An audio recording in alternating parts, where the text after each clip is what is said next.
3 years old. 3 years old. Diagnosis po niya Global developmental delay with hearing. with hearing po. Na-test na po ba? Next week pa po yung test. So, kailangan ko po yun mga Okay. before po natin i-proceed po yun. I need po yung hearing result po Apa. niya.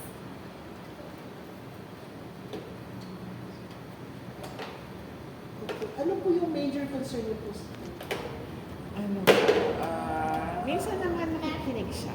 Pero madalas hindi. Tapos, ang nakakakawat na sa kanya, mahilig siyang mag-akyat. Oo, yun nga po. Kaya tinalikod, if you notice, tinalikod ko po yung chairs para hindi po siya aakyat. Apo. Oo, yun po yun, para hindi po siya masyado. Kaya no. So, as early as ano po, inano ko na siya na no, allow. Para masanay po siya na hindi pwede umakyat po dito sa room po. So, kailangan ma-establish ko na So, yun po. So, aside from that, ano yung major concern po sa kanya? Pagdating po sa speech po.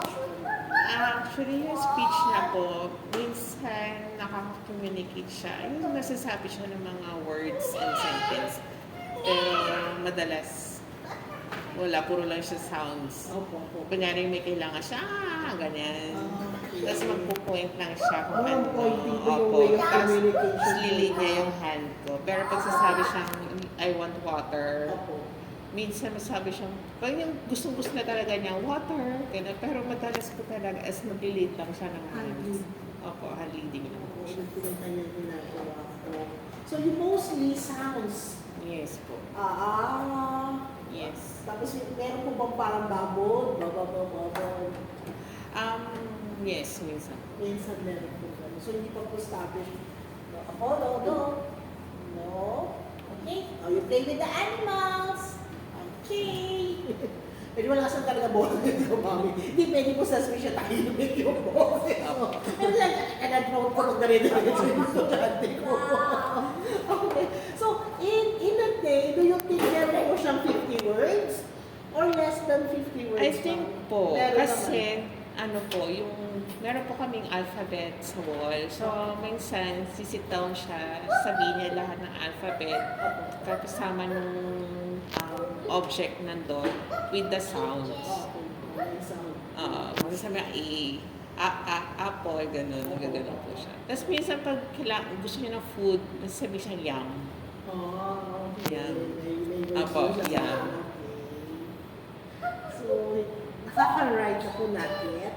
Medyo soft pa yung hands ko niya. Apo, Soft pa yung puro parang ano siya, Scribble scribbles lang po.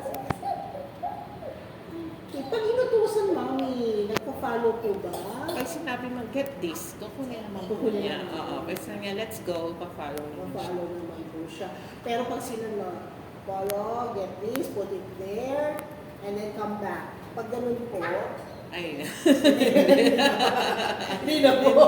Pero one step command lang po tayo sa kanya. May times po ba na hindi po siya naso?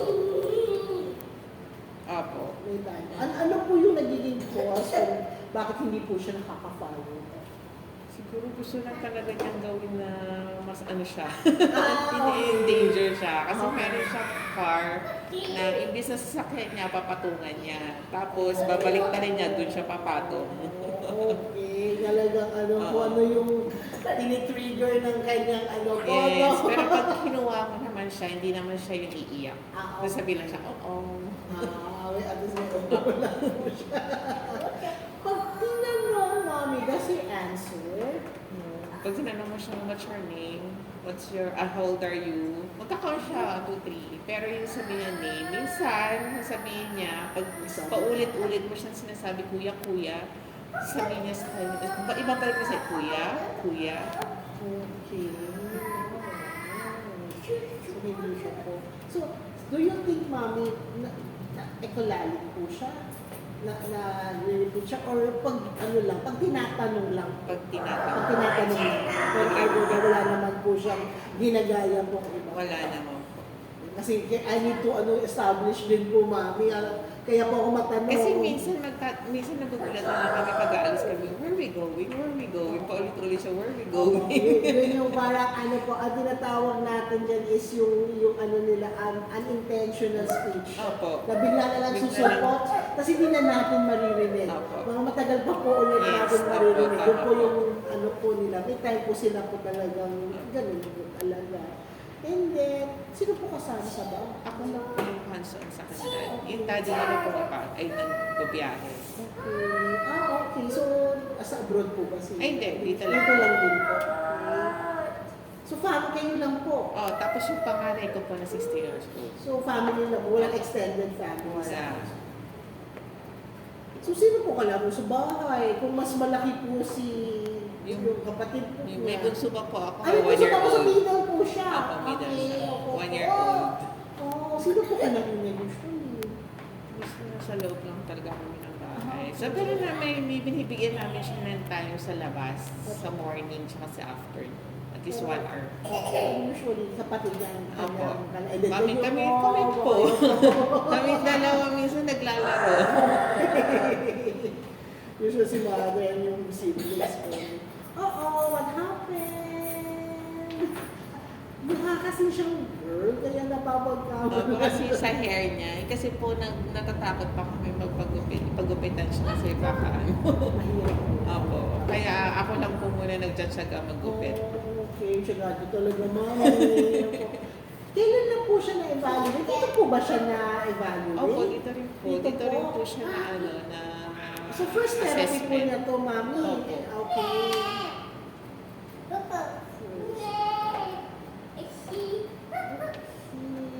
Di ba po pumapasok sa Hindi pa. school? Was he hospitalized po? No, Wala. po. Medications po. Wala naman po. Vitamins po. Vitamins lang po.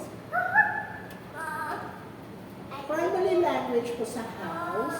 Pareho. At English at Tagalog po.